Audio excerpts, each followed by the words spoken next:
Okay, so the first step to having a good interview is finding your sources. Sources are the people you interview to gain information. Like we talked about earlier, a safe number of sources is 3 to 5.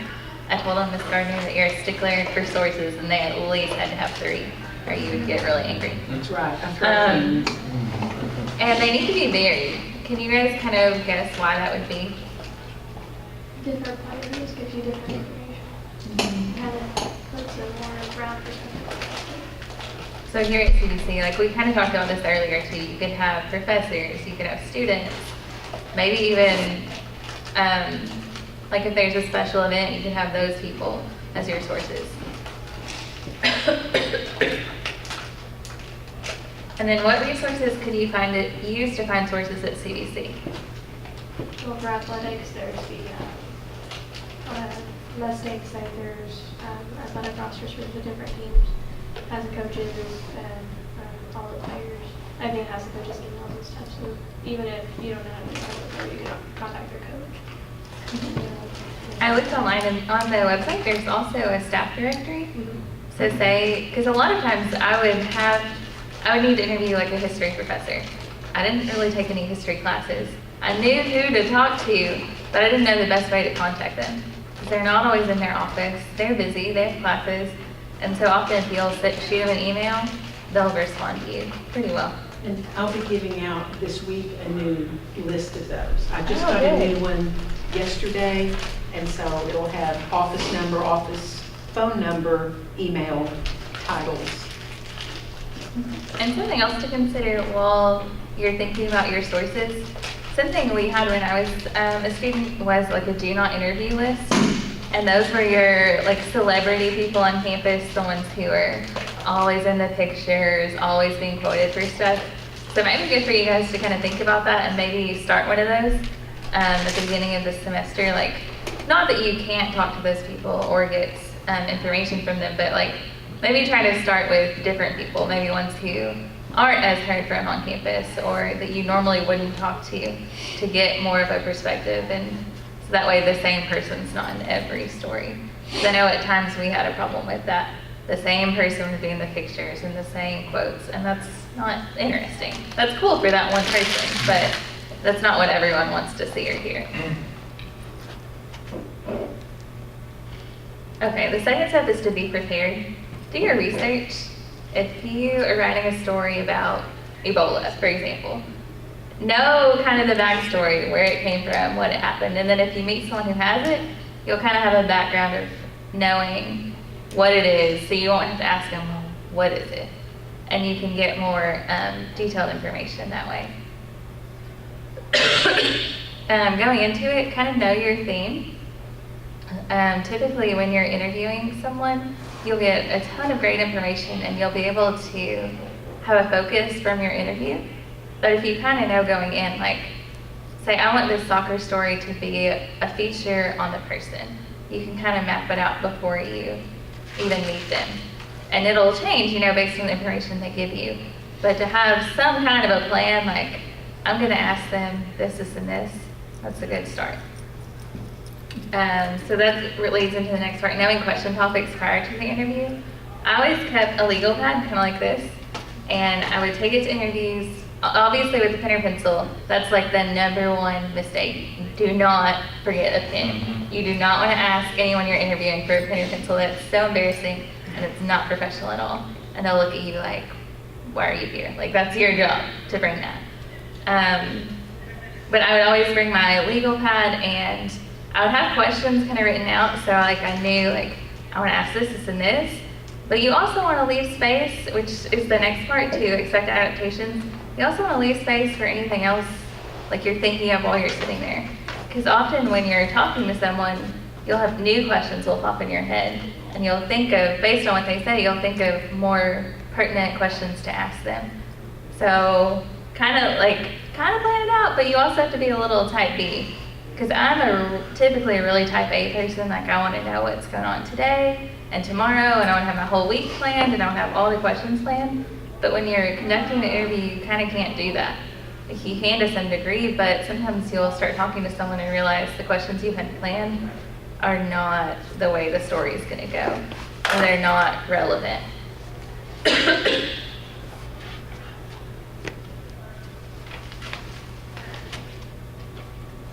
Okay, the third step is to ask relevant questions. You don't really want to be in left field. And then, do you guys know the difference between closed-ended questions and open-ended? So you don't want to ask a lot of closed-ended questions because you don't get information that way. You'll get a yes and a no, and that's about it. But you do want to ask a lot of the more open-ended questions where people have to think and they give you more of a response. Dig deep and be willing to ask the hard questions. You're with someone and they have given you their time and you have your time and you want to get a good story. But if you don't ask about the important stuff, you're not going to get a good story. And the worst thing someone can tell you is no. Like they can say, I don't want to discuss that, or I can't discuss that. And I've had people tell me that. Like TK, for example, has said, like I would be asking about Vision 2020. And if it's something he can't talk about yet or something he can't reveal, then we have to respect that as journalists. But at the same time, it doesn't hurt to ask. Like I asked, he said no. It's like, okay, I can respect that boundary, but if you don't ask, you'll never know. And then this next one is huge. It's kind of what I was talking about with plan for adaptations or plan to be kind of type B is the prioritized conversation, because no one you talk to wants to be interrogated. They don't want to just sit there and have you ask them like 500 questions. And self-disclosure might kind of even help with this. Maybe they'll want to know a little bit about you and they'll ask you questions. And it's appropriate to answer those. Just try to stay focused too and say what you're there for. Don't forget the 5 W's. Do you guys know what those are? Who, what, when, where, why, how, and the H. And like I said, remember your source agreed to an interview, so make the most of your time in his or hers. So this next part is about building rapport. This is also huge. Like, under my don't forget a pen and pencil rule, this is the next big thing for me. Oh man, I was supposed to slide it. Well, rapport is building a relationship where you have understanding and trust. And then kind of like Ms. Weiser was talking about right before we came in here, rapport is huge in all aspects of life. Personally, for my psychology degree, I interned with an agency here in town, and we had a good relationship. I did a good job at my internship, and now I work there 3 years later. And I got hired not long after I graduated from CBC because they remembered me, because I had done a good job and had a good relationship with them. And if I hadn't, and if I had, say, not done what I was supposed to do or been really unprofessional, wouldn't have a job now. So that's how rapport is going to help me after CBC. But it was also really important at CBC. And can you guys kind of think of reasons why that would be important to build a good relationship with your sources? They want to tell you things if they like you, if they know they can trust you. They want to tell you these things because they know that you'll do the right thing with that information. And true, and also if you, say Jake, you interview Brother Raines. He's a tough one to interview, by the way. If you interview Brother Raines, and if you get any little thing he said wrong, consider yourself out for future interviews. Like, he typically will not, like if you mess up his words or say something he doesn't like, which isn't the greatest, like professionally, but if you do that, he will not use you in the future, and he might not talk to any of your other staff members because of a bad experience. So you can ruin sources that way, and it's not just for you, it's for everyone. Jacob, if you say something on the radio about a professor and they don't like it, or it's not what they had told you, first of all, it's on the radio, so a bunch of people hear it. Second of all, that's another source. That's how you lose people. So it doesn't seem super important, like interviewing, because what I know a lot of people think is important is the writing and getting it done and meeting your deadline and actually having a paper. But this part's important too. And if you don't do a good job interviewing, it might really mess you up for the future. So then the last point I wanted to talk about is individual rapport versus group rapport. And we kind of touched on that a little bit. But it's making sure you have a good relationship with the source so that the rest of your staff can still use that source. Or say Brother Rames could know, like, okay, Jake did a really good job. I can trust that someone else will do a good job because they're under his leadership or they're on his team. But it also works the other way, and if you don't do a good job, maybe he'll think, oh, they didn't really do a good job with that. Not going to trust them to cover, I don't know, History Day or another big history event. Okay, so for my list of D's, I have be bold and confident. That's a big one too. If you walk in there and you don't think it's going to be a good interview, or if you don't feel like you're good at writing or that you're good at interviewing, it's not going to be good.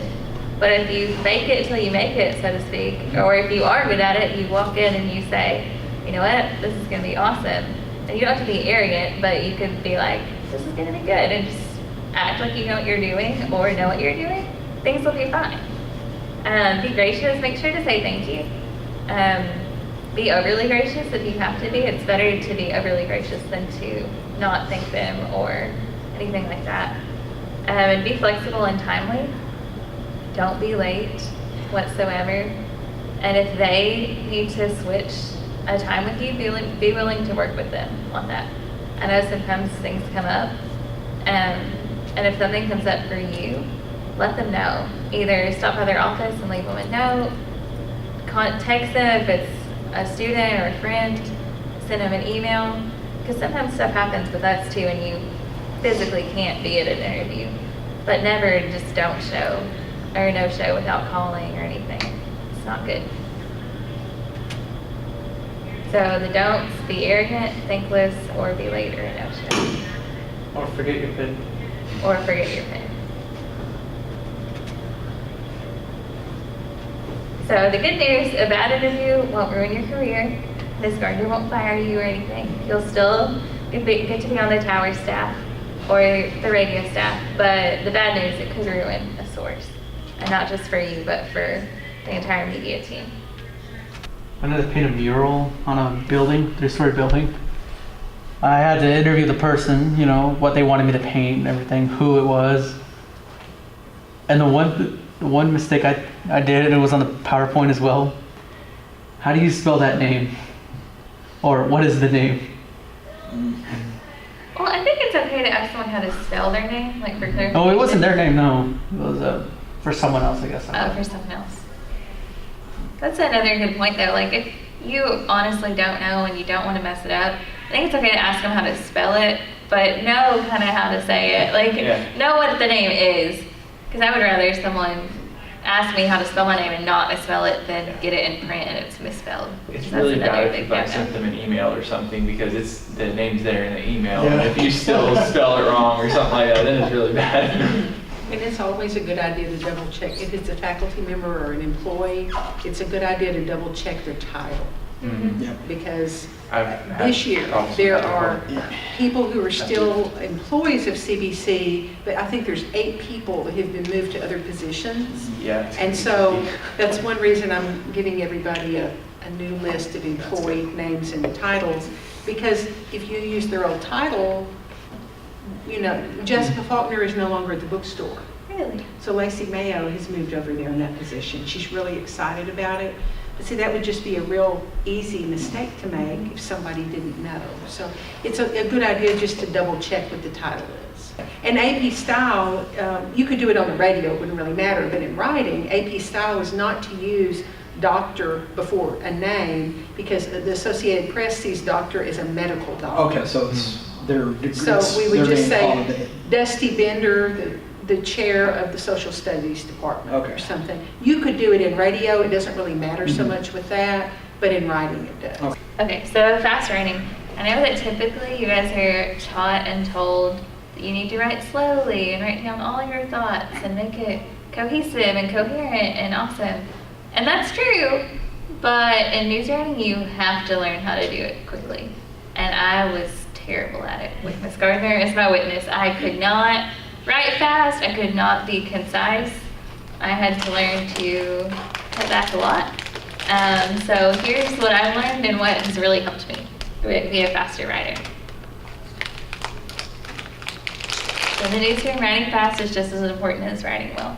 You could write this really awesome story, but if you don't meet your deadline, it's not going to make it on the website. It's not going to make it in the newspaper.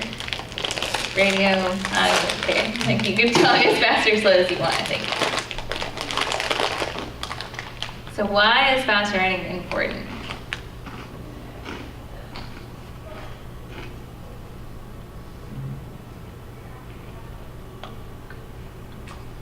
Because you have to get the information out in a timely manner. I have one word and it's deadline. I was going to guess that word. Deadlines. Lots of deadlines. Because typically if you don't meet your first deadline, you're going to be behind for the next deadline. And then the third, and then the final. So then on deadline day, your life is a wreck. This sounds like because you haven't college met. already. It is college. It is pretty much. And we kind of talked about this earlier, Ms. Garner, but we were talking about how if you write for the web, how something can happen, like say an event happens at 2 today, there can be a story out by 2:30, 3, and it's crazy to me, but people want their information quickly, even in print still. So my first tip, which is not something I would say in any other context, would be to lower your standards. Typically, it would be raise them and have great standards. But when it comes to fast writing, and especially writing a first like rough draft, you want to do it quickly, and you don't need to worry about being perfect or is this going to be good enough? Like, I just want it to be the best thing in the whole world, because I was like that, and I was really slow my first year. It was not good and not fun. And I also really like this quote. It says, "Perfection is the mortal enemy of any creative endeavor." So if you're setting out with your first one to be perfect, it's not gonna happen. But through the editing process, your story will get a lot better. Okay, so tip number 2 is keep it short. Don't worry about your personal voice. And in the types of stories we talked about earlier, a lot of stories don't need your personal voice anyway. News stories or sports stories, features, they have no opinion, so you don't really even have to worry about that. But your writing voice, so to speak, like your personal writing style, will come along later. I wouldn't worry about that in your first draft. And then the next tip, annihilate all unnecessary words. Cut. Because it'll have to be short. I know Miss G normally says 500 words or less. So don't worry about writing a novel or writing this huge book. Just get it done and get it out. Tip number 3, have organizational templates at the ready. So are you guys familiar with any of these? It's the nut graph, an inverted pyramid, hourglass, or the 5 blocks. Jake is. Jessica, do you know about any of this? I know about the inverted. Okay, well I have a printout for you guys that has each of them on there. You want me to hand that out for you?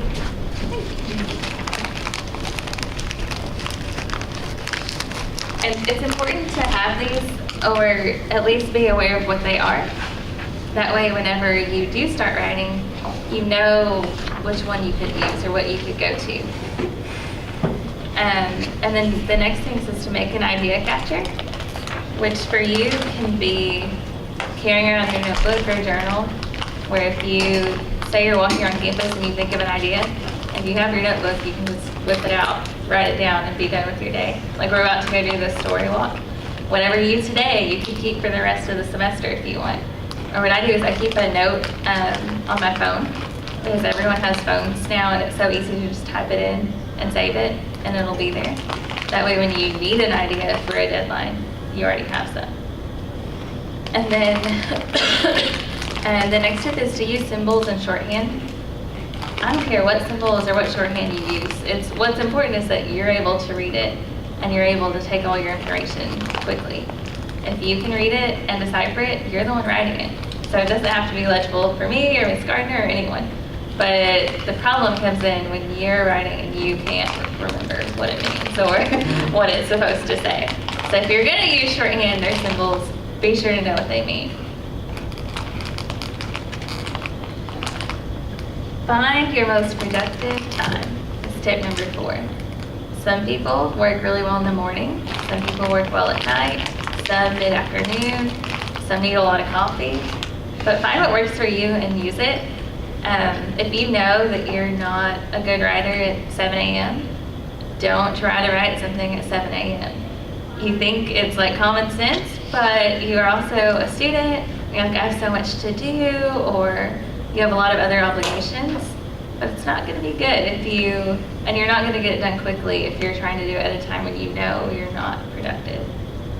Sometimes you'll have to work past that to meet deadlines, and you'll have to do it right then and there, even if you don't feel like it or don't think you can do well. But for the most part, you'll have enough time to know, like, I can do this at this point, get it done, and it'll be really good. Tip number 5, minimize distractions. They're your worst enemy. So I put pretty much everything I could think of. No texting, Facebook, Twitter, Snapchat, You video. forgot What did I forget? Kick.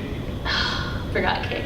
Instagram, Tumblr, Google, email, or Pinterest. Just don't do it.